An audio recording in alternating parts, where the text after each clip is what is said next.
a timeless question echoes through the ages, asked by a young seeker to his master.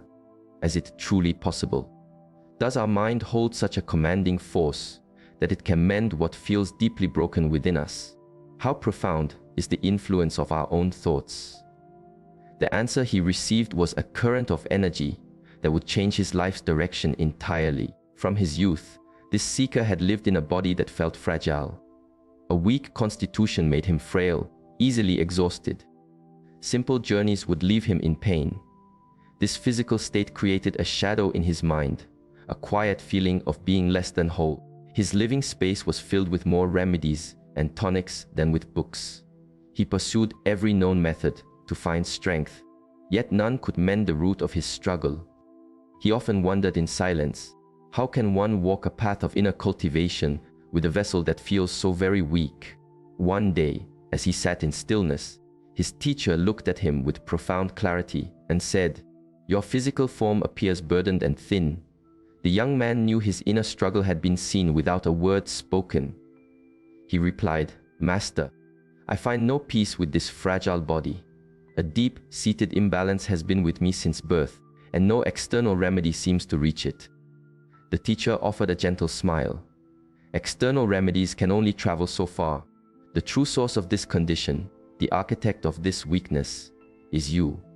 You have unknowingly restricted the flow of your own life force. You perceive sickness in yourself. You have identified with this state of fragility so deeply that your thoughts themselves have become a cage. But if you hold an unwavering vision of your own wholeness, of your innate strength, if you can truly embody that inner knowing with absolute conviction, you will soon witness your body align with that truth. The seeker asked, "Is this truly within reach? Can the simple act of awareness have such a transformative effect? Can my mind truly restore a condition that has persisted for so long?" "It is more than just thinking," the master explained. "Allow me to share a teaching. I was once gripped by a severe illness for many weeks. It left me utterly depleted. When the fever finally passed, I went to my own guide. I told him, 'Master, this illness has carved away my strength. I no longer have the energy to practice in stillness.' My teacher simply replied, 'First, you chose to identify with the illness, and now you have chosen to identify with the weakness. Do not be troubled. I am certain that by tomorrow, you will feel differently.' With complete trust, I carried his words within me, holding the unwavering belief that a deeper power was at work. The very next morning, a wave of vitality moved through me. I felt light. I felt renewed. I hurried back to him, filled with joy, and said, 'Master, for the first time in what feels like an eternity, I feel energy and life. You have restored me.' But my teacher simply looked at me and said, 'This is good, but who can say what tomorrow will bring? Perhaps this feeling is fleeting.' At that moment, a subtle fear took hold. The thought began to circle in my mind. What if I lose this strength again? And as if obeying a command, the very next day, the weakness returned so intensely that I could barely stand. With immense effort, I returned to my guide. 'Master, the sickness has returned.' He looked at me with deep compassion and asked, 'So you have allowed it to return?' I asked, 'But how? How did I do this?' He smiled. 'You are making the same choice twice. It is always the mind. Your conviction brought you health, and your fear invited the weakness back. Do you see the pattern now?' I then asked, 'So if I now hold the awareness that I am whole, that my body has reclaimed its natural weight and vitality, will it truly become so?' He replied with gentle intensity, 'Your body is woven and sustained by the energy of your mind. The mind is the source, the body is the expression. It is created and governed by your awareness. Your present state of consciousness defines not only your physical form, but also your inner resilience.' He continued, 'The human mind is a tributary of a vast, conscious ocean. When you align your personal stream of thought with this power, not only does your body respond, but your will and your very life force are magnified. Whatever you hold in your awareness with complete, unwavering focus manifests.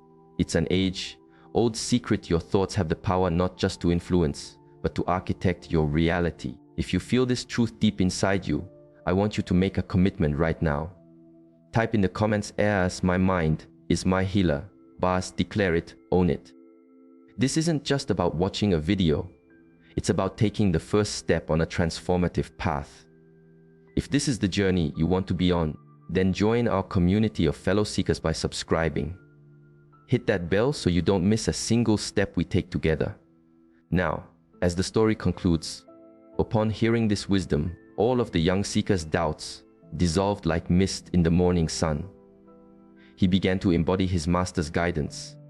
The long-standing illness simply fell away. Within weeks, he had cultivated a physical vitality he had only ever dreamed of, and the chronic digestive weakness never returned. As ancient teachings affirm, hold fast to powerful streams of thought. Before, he had consulted many healers, but a part of him never truly accepted that he could be whole. And so, he never was. But on that day, he learned that the most potent medicine is the faith we place in our own inner compass. How can you develop this power of thought? Here are 3 practices. First, see clarity in every circumstance. Ancient wisdom teaches that if you continually permit your mind to flow through currents of distorted or negative thought, your very presence will begin to reflect that turbulence. Train your awareness to absorb only the clear, the true, and the constructive in every person and situation.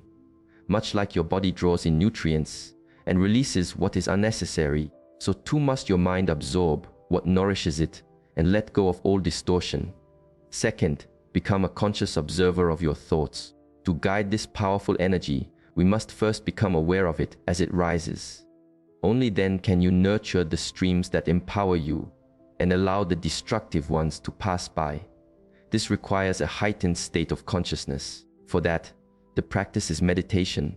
It creates a space where you can witness your thoughts without judgment or reaction. As this inner quiet deepens, so does your ability to choose your focus.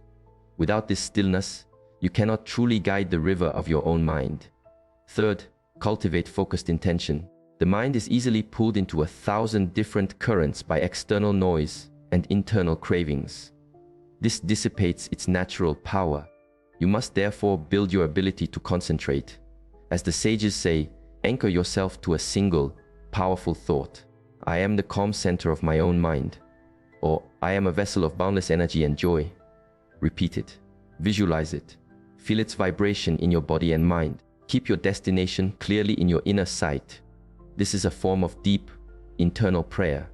With such unwavering focus, your mental energy flows as one powerful river, becoming so potent that whatever you hold in complete faith becomes your tangible reality. This is your journey, and your mind is your greatest ally. To continue exploring these depths and to strengthen your practice, make a promise to yourself. Commit to this path of self-mastery. Subscribe to our channel and join a community dedicated to this profound work. We will walk this path together. Your transformation begins now.